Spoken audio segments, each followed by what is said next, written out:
I'm going to go ahead and take her soap dish to the same color as the tub since it's right here, and I think it's going to look so much better. And she thought that was a great idea too. And basically the tub has just etched. Like I had explained before, you can see how good the gloss is on the outside.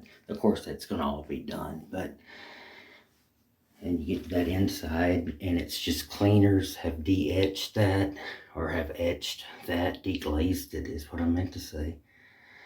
And so we'll get her a great looking coat on here. Shouldn't take but a couple of hours, and I think she'll be real happy with it. I'll show it here in just a minute. After everything is finished up, got the soap dish refinished. Like I said I would. She's got a little bit of slip resistance on the bottom of the tub.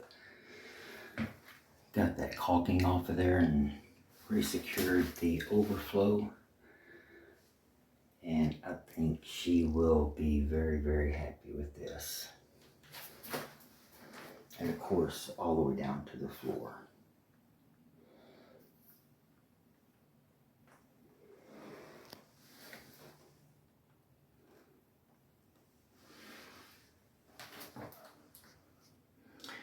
Around the drain really good, and then her I'll put the tub stopper back in before I leave.